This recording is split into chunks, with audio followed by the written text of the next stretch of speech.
اللہ من الشیطان الرجیم بسم اللہ الرحمن الرحیم الحمدللہ رب العالمین ان اللہ و ملائکتہ یصلون علی النبی یا ایھا الذین آمنوا صلوا علیہ وسلموا تسلیما۔ درود پاک پڑھے۔ اللہم صلی علی سیدنا و مولانا محمد و علی آل سیدنا و مولانا محمد وبارک وسلم وصلوا علیہ۔ الصلاۃ والسلام علیکہ یا سیدی یا رسول اللہ وعلی آلکہ و صحابکہ یا سیدی یا حبیب اللہ۔ پیارے بزرگوں، دوستوں، بھائیوں، السلام علیکم ورحمۃ اللہ وبرکاتہ۔ روحانی چینل روحانی باتیں، یہ سلسلہ چل رہا ہے، آج اس کا 9واں حصہ اس پر بیان ہے، اور یہ پچھلے حصوں میں علم کے بارے میں باتیں ہوئی ہیں۔ علم کی جو باتیں اتنی ہیں کہ وہ ختم نہیں ہو سکتا۔ حضرت علی رضی اللہ تعالیٰ عنہ سے یہودیوں نے 10 سوال کیے، اور بڑے گڑمڑ کر کے سوال کیے انہوں نے۔ حضرت علی رضی اللہ تعالیٰ نے تمام سوالوں کے جواب دے دیے، اور یہودی سارے لاجواب ہو گئے۔ پھر حضرت علی رضی اللہ تعالیٰ نے فرمایا، اگر یہ مجھ سے قیامت تک سوال کرتے تو میں ان کو جواب دیتا رہتا۔ سبحان اللہ، کیا شان ہے مولا علی رضی اللہ تعالیٰ کہ اتنا علم ہے، کیونکہ نبی صلی اللہ علیہ وسلم نے ارشاد فرمایا، میں علم کا شہر ہوں، علی اس کا دروازہ ہے۔ یعنی میرے اس علم کے شہر میں اگر داخل ہونا ہے تو حضرت علی رضی اللہ تعالیٰ کی طرف سے آنا ہے، حضرت علی رضی اللہ تعالیٰ سے محبت کرنی ہے۔ یعنی علم اتنا وسیع ہے، اور نبی صلی اللہ علیہ وسلم ارشاد فرماتے ہیں، ماں کی گود سے قبر تک انسان سیکھتا ہے، علم ختم نہیں ہوتا۔ تو ہم نے مختصر سی باتیں علم پہ کی ہے۔ آج یہ ہے کہ اللہ تعالیٰ کا جو علم ہے اس کا ذاتی علم ہے، اور ہمیں جو اللہ تعالیٰ نے دیا یہ ہمارا عطائی علم ہے۔ آپ خود حساب لگائیں کہ ذاتی اور عطائی میں کتنا فرق ہے۔ ہمارا علم اگر کروڑ الفاظ ہوں، 2 کروڑ الفاظ ہوں، یعنی الفاظوں کی گنتی بھی کر لی جائے تو ہم گھوم پھر کر انہی الفاظوں سے باتیں کریں گے۔ لیکن میرے رب کی باتیں جو ہیں وہ گھوم پھر کر نہیں ہوتی، نہ وہ تبدیل ہوتی ہیں، وہ آگے ہی چلتی ہیں، کیونکہ وہ رب ہے۔ اس وجہ سے علم کی جو تشریح ہے، علم کی جو اس کا جو کتنا ہے، اس کے بارے میں کوئی کچھ نہیں کہہ سکتا۔ تو اللہ تعالیٰ کا علم ہے، اور ایک ہے مخلوق کا۔ مخلوق کا جو علم ہے وہ اللہ تعالیٰ نے اس کو عطا کیا ہے، اور مخلوق کا علم اللہ کے علم کے آگے کچھ بھی نہیں ہے، اور اللہ تعالیٰ کا اپنا ذاتی ہے۔ اچھا، اب اللہ تعالیٰ دیکھتا ہے، بندہ بھی دیکھتا ہے، اللہ تعالیٰ سنتا ہے، بندہ بھی سنتا ہے، اور ہماری سماعت کیا ہے؟ دور سے یا چند کلومیٹر سے آدھے کلومیٹر تک ہمیں آواز کانوں میں شاید پڑ جائے، سپیکر لگاؤ تو اور زیادہ آ جائے۔ تو یعنی ایک حد ہے ہماری طاقت کے اندر، سننے کی، دیکھنے کی، محسوس کرنے کی، یہ ایک حد ہے۔ اللہ تعالیٰ کی کوئی حد ہی نہیں ہے۔ اللہ تعالیٰ فرماتا ہے کہ زمین کے نیچے اگر کیڑا رینگ رہا ہے اور دور کہیں جنگل میں پتا گرتا ہے، فرمایا اس پتے کی سرسراہٹ اور نیچے زمین پہ جو کیڑا چل رہا ہے، میں ان کی آوازیں بھی سنتا ہوں اور دیکھتا ہوں۔ اب ہماری عقلوں سے تو یہ ماورا باتیں ہیں، کیوں کہ اللہ تعالیٰ تو اللہ تعالیٰ ہے، ہماری اللہ تعالیٰ سے توبہ نعوذ باللہ۔ اچھا، اب یہاں یہ بات ذہن میں رکھے، روحانیت کیسے حاصل ہوتی ہے؟ اب یہ صفات الہی ہے، دیکھنا، ہمیں آنکھوں سے دیکھنا پڑتا ہے۔ اگر ہم اللہ کی بھی آنکھیں کہیں گے تو اللہ کی آنکھیں اللہ ہی جانتا ہے، ہمیں تو پتہ نہیں ہے، کیونکہ ہم کوئی اسکیچ بنائیں گے تو شرک میں مبتلا ہو جائیں گے۔ اللہ کی آنکھیں کیسی ہیں اللہ ہی جانتا ہے، ہمیں نہیں پتہ ہے، لیکن وہ دیکھتا ہے، سنتا ہے، بولتا ہے، اور وہی چیزیں ہمارے اندر ہیں۔ اور جب بندہ اپنے پیر کی ذات میں یعنی شیخ کی ذات میں، اچھا شیخ وہ ہو، پیر وہ ہو جو روحانی معاملات جانے. آج کل ایسے پیر بھی ہیں، ایسے بزرگ بھی ہیں جو روحانیت کے معاملات کو اس طرح نہیں جانتے جیسے جاننے کا حق ہے، لیکن وہ ولایت کی وہ پیر کی گدی میں بیٹھے ہوئے ہیں اور ولایت کا دعویٰ کیے ہوئے ہیں. ہماری بحث نہیں ہے ان باتوں پہ، لیکن میں یہ عرض کرنا چاہ رہا ہوں کہ روحانیت کا جو حاصل ہونا ہے نا، کوئی بھی مرید اپنے پیر کی ذات میں فنا ہو جاتا ہے. حضرت مجدد الف ثانی رحمۃ اللہ علیہ کے مریدین تھے، وہ اتنے اپنے شیخ کی ذات میں فنا تھے کہ اگر کتابوں میں لکھا ہے اگر حضرت مجدد الف ثانی رحمۃ اللہ علیہ اپنے گھر میں کوئی کام کر رہے ہوتے تو وہی مرید بھی اپنے گھر میں وہی کام کر رہے ہوتے، یعنی اتنی مشابہت اختیار کی ہو جاتی ہے. اور یہ حدیثوں میں آیا ہے. بعض لوگ کہتے ہیں یہ کیسے ہو سکتا ہے؟ بھائی جب نبی اکرم صلی اللہ علیہ وآلہ وسلم مکے سے مدینہ گئے ہیں تو وہاں غار ثور میں پیارے آقا صلی اللہ علیہ وسلم رکے ہیں اور پھر وہاں پیچھے دشمن لگے ہوئے تھے. تو حضرت ابو بکر صدیق رضی اللہ تعالیٰ بھی اس غار میں، جس کا قرآن پاک میں بھی ذکر ہے.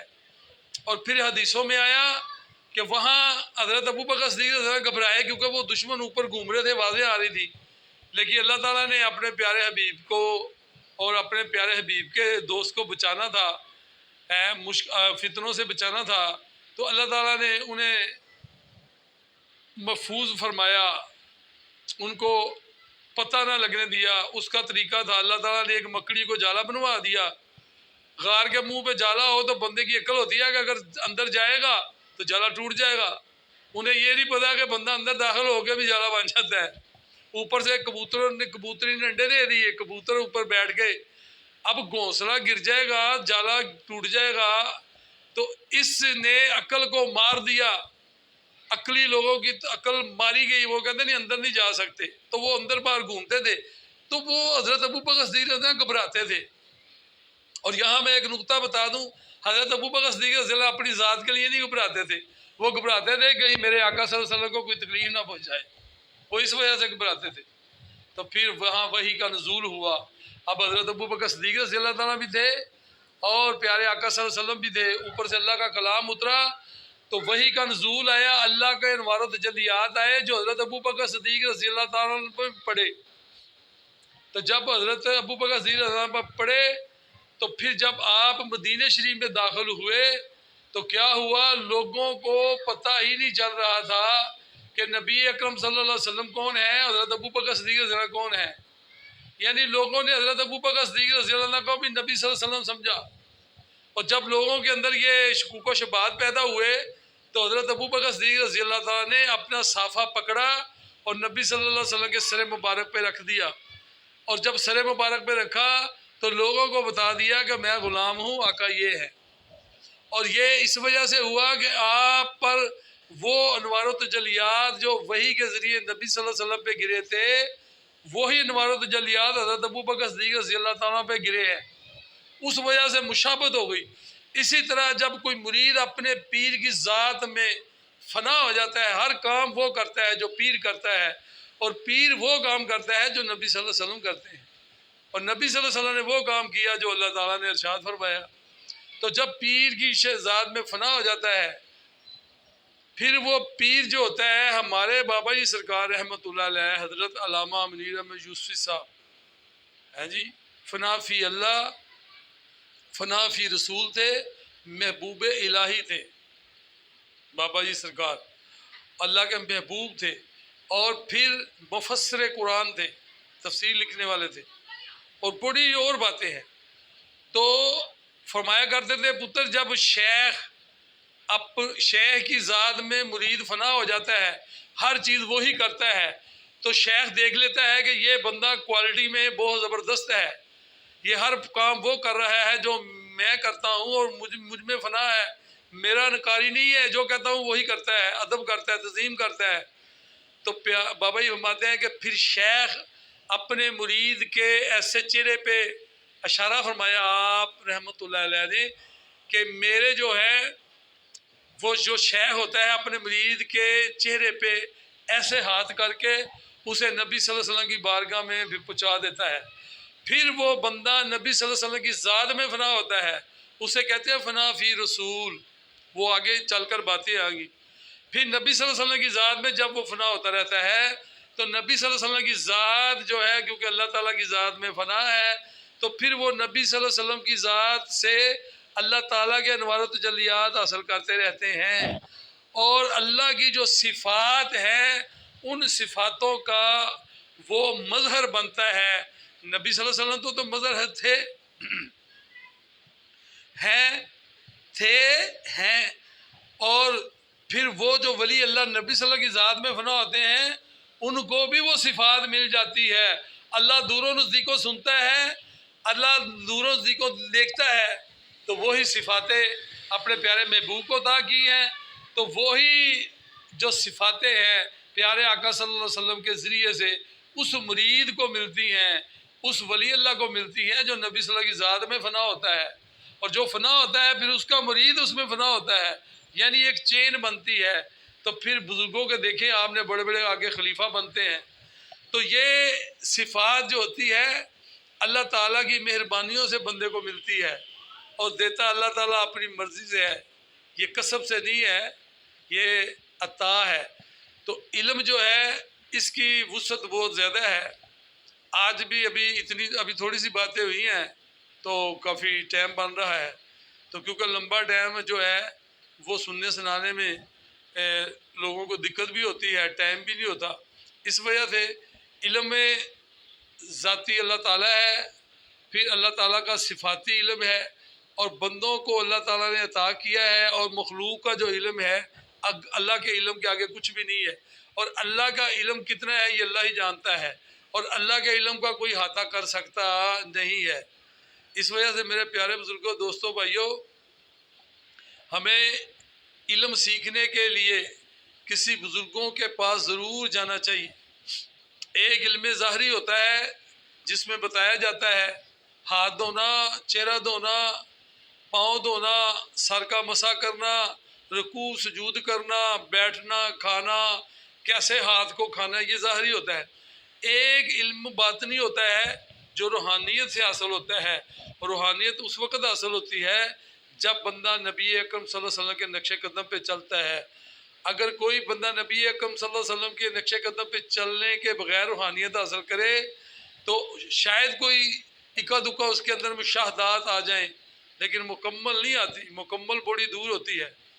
تو علم ظاہری بھی حاصل کرنا چاہیے اور علم روحانیت بھی حاصل کرنا چاہیے. اور آپ کہیں گے جی ہم کیسے روحانی علم حاصل کریں؟ بزرگان دین کی کتابیں پڑھیں. بزرگان دین کی جب آپ کتابیں پڑھیں گے تو انشاءاللہ ان سے آپ کو روحانیت حاصل ہوگی. پھر آپ کو کیسے پتہ چلے گا کہ مجھ پر روحانیت آ رہی ہے؟ تو اس کا طریقہ کار یہ ہوتا ہے کہ جب آپ بزرگوں کی باتیں پڑھیں گے, ان کے تقوے پڑھیں گے, ان کے پرہیزگاریاں پڑھیں گے نا, ان کی طاقتیں پڑھیں گے, تو آپ کا دل مائل ہوگا ان باتوں کی طرف, اس تقوے کی طرف, اس پرہیزگاری کی طرف. جب آپ کا دل مائل ہوگا تو پھر آپ بھی تبدیل ہونا شروع ہو جائیں گے. آپ کا دل کرے گا نہیں یار میں نے برائی نہیں کرنی, میں نے اچھائی کرنی ہے, ذکر و ذکار کرنا ہے, ہر وقت اللہ کو یاد کرنا ہے, زبان کو پاک رکھنا ہے, پاک جگہ پہ جانا ہے, ہاتھ اچھی جگہ پہ اٹھانا ہے, آنکھیں اچھی جگہ پہ اٹھانی ہے. تو جب یہ ساری چیزیں بچ جائیں گی حرام کاموں سے تو پھر اللہ تعالیٰ کے محبوب کے ذریعے سے اللہ تعالیٰ آپ کو وہ صفتیں عطا فرمائے گا جو اللہ تعالیٰ کی صفتیں ہیں. تو اس طرح اس کو روحانیت حاصل ہونا شروع ہو جائے گی. اور اگر کوئی بزرگوں کے ہاتھوں پہ بیعت ہے تو ان بزرگوں کے پاس جا کر بیٹھا کرے, ان سے جو بات کبھی بزرگوں سے بحث نہ کرے. وہ آگے باتیں آئیں گی تو میں بتاتا رہوں گا انشاءاللہ. اور ان باتوں سے یہ نہ سمجھیں کہ میں بہت بڑا کوئی ولی بنا ہوا ہوں, میں وہ جو کتابوں میں پڑھا ہوا ہے وہ بتا رہا ہوں, ٹھیک ہے. اور جو ایسی باتیں بھی ہیں جو مشاہدات میں ہوتی ہیں وہ بتا دیتا ہوں. اس سے کوئی اتنا بڑا مسائل نہیں ہے کہ کوئی کہے جی یہ تو وہ بڑا اپنے آپ کو بنتا ہے. میں اگر کسی بات کی نفی کر رہا ہوں تو قرآن و حدیث سے کر رہا ہوں انشاءاللہ، اور اگر کوئی روحانیت کی نفی ہوگی تو وہ بھی بزرگان دین کی باتوں سے ہوگی، علم قرآن و حدیث سے ہوگی۔ تو میرے پیارے بزرگوں، دوستوں، بھائیوں، ان ساری باتوں کا جو سارا مفہوم ہے، ساری باتوں کا کہ اپنا ایمان بچا لے، کوئی بزرگوں کے ساتھ ہو، کوئی دنیاوی ظاہری علوم کے ساتھ ہو، جیسا بھی کوئی ہو، لیکن یہ بات ذہن میں رکھ لیں، اپنا عقیدہ درست کر لیں، نبی صلی اللہ علیہ وسلم کو خاتم النبیین ماننا ہے، آپ صلی اللہ علیہ وسلم کی وہ طاقتیں جو قرآن پاک میں ہے، نبی صلی اللہ علیہ وسلم کے صحابہ، نبی صلی اللہ علیہ وسلم کی آل اولاد، ولیوں کو، تمام مسلمانوں سے محبت کرنی پڑے گی، پھر اللہ تعالیٰ اس بندے کو روحانیت عطا فرماتا ہے۔ اللہ تعالیٰ مجھے اور آپ کو ان باتوں پہ عمل کرنے کی توفیق عطا فرمائے۔ وما علینا الا البلاغ۔